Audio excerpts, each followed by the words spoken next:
To you to be named NFC Offensive Player of the Week?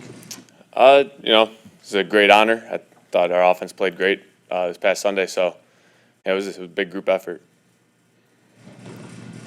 What's been the difference for you these last couple months as opposed to the first few weeks when you were just coming back off the knee injury? I think just obviously taking care of the knee, getting that back to normal, and not worrying about that, but just playing football again. You take a year off with the ACL and everything. It takes a little while to get back into it. You find yourself in a groove now that maybe you haven't experienced before, just given the fact that you have played 13 games for the first time? I wouldn't call it a groove. I think we're in a good spot, as a team. I like where we're sitting and everything, kind of control our own destiny. And, that's where you want to be in December. So I think we're in a good spot. Just got to keep it rolling right now. After that 3-game stretch you guys went through, how do you keep the intensity for a 4-win team that's coming into your house? It's pretty easy for us. Every week's the exact same. We got a group of guys in there with a great mindset, guys who, it's important to them, and every week's just as important as the last. So it's, this week's no different than any other. Just talked about how early this season you were making a lot of big plays, but also there were some turnovers in there as well. What have you done to keep those big plays coming while limiting the turnovers? It's nothing special. I think it's just going through the game plan, knowing where your outs are, knowing where your hots, things like that, and just taking what the defense gives you. I don't think it's doing anything special or anyone making a crazy play. It's just playing within the offense and just following your rules. What comes with the experience you've gained this year? I mean, obviously, far and away the most starts you've ever had in a season. What is the byproduct of that? I think confidence obviously comes with that. Being able to do it week in and week out, and as a quarterback, that's what you want to do. You want to be out there for the team week after week, and that's part of your job. So just I wouldn't say it's anything special. Just it gives you more confidence, though. What's the confidence level with the red zone and you see Kendrick Bourne and the plays breaking down? KB, he finds the space, man. He's good instinctive player who, if the initial play isn't there and we're a little off schedule, he has no problem, working, puts his hands up, all those little things that you do when the play breaks down. He's phenomenal at it. You just smiled when you said the word Kendrick Bourne, or we're talking about him. Is he the kind of guy that anytime you think of him or talk to him, you find yourself smiling? Yeah, usually. I mean, KB, you guys know KB. He's a great time, great guy to be around, high energy, and it's not fake. I mean, that's just how he is all the time, and you got to appreciate that. So we got a lot of good guys in that locker room that bring energy every day, and you need that. Like from your perspective, when you hand off to Raheem on that inside run, it seemed like he got to the end zone in the blink of an eye. From the quarterback's view, how fast does he look? Yeah, it was incredible. Raheem's just got burst to him. It's different, man. When he hits the hole, and I mean the linebacker was unblocked in that play, and he just kind of overran it. Raheem ran right past him. It was a great individual effort, great blocking up front. Giving him the initial seam, and he did the rest with his speed. Kyle just talked about Kendrick, about how sometimes when he was giving him a little criticism, he still smiles. It used to bug him. Do you ever wonder, I mean, obviously he's still locked in, but he's still just like a kid out there. Yeah, but I tell you, I mean, when we were in the Superdome, loudest moments of the game, he was as locked in as anybody. I mean, he has that ability to hit the switch, and he knows when to lock in, when to, enjoy himself.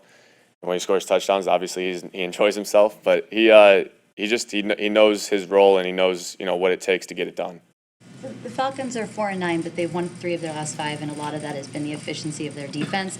What challenges does that present for you? Yeah, they're a fast group, talented across the board. Starts up front with those guys. Got to get them blocked and handle that first. But their third down conversion rate has been unbelievable lately.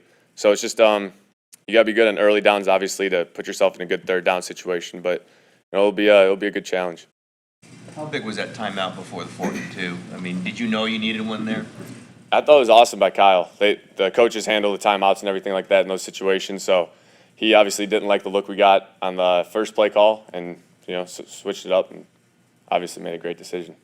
You said there was a number mishearing too, 14 and 15 or something. He was saying on Monday. Yeah, well, obviously hearing the noise and everything in the Superdome, it was difficult. So yeah, a little bit of a communication issue with the 14-15. We had a couple of those throughout the game, but I thought for the most part, guys handled the noise really well. I mean, especially in that environment, it's so unique and different. But guys, stepped up to it. A few weeks removed, or a few months removed now, from when Emmanuel Sanders got here. Does it come as any surprise to you that he's been able to just click the way he did come to this offense? It's impressive. I wouldn't say, surprised or anything, but it's a very impressive. Coming from a similar offense, not the exact same as ours, but just with the verbiage, cadence at the line of scrimmage, signals, all that stuff. It's those little details that he's so locked in on, and the guy he takes it very seriously. It means something to him, and you gotta appreciate having a guy like that. You mentioned the way that this offense is playing. There's a pretty long list on both sides of the ball of injuries now, but that's been the case throughout the year. A lot of guys stepping in.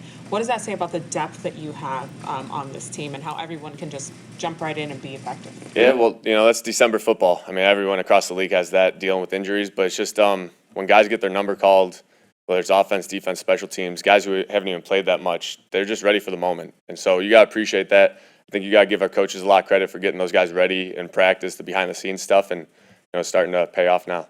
Even the last couple of years before this one, you guys tended to play your best ball late in the year. I mean, I think the reasons would be obvious, just cohesion and things like that, but why do you think you guys are clicking this late in the year? I wouldn't say there's one specific thing. I think it's just, we have a pretty young team in general, a lot of rookies playing and everything, and so those guys starting to catch their stride. Like you said, the cohesiveness of just being around each other. I think the week in Florida definitely helped us too. Just being around each other that much more. This late in the year, it's pretty unique.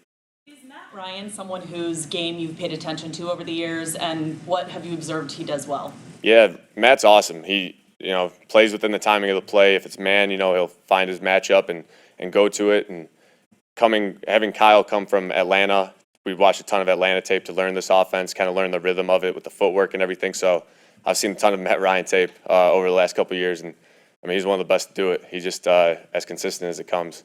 Kyle's mentioned going up against your defensive line in OTAs right away. There was a presence. What was that like? Could you tell how different it was when those guys showed up? Absolutely, yeah. You could tell in the run game. That's how you really know it's different. Is the pass game, obviously, as a quarterback, you're feeling the pocket and everything, but when you're going to hand off to a running back in OTAs and the D lineman's right next to you, it's not a normal feeling. So I knew we had something back then, and those guys just put it on display week in and week out, and they're a fun group to be around too.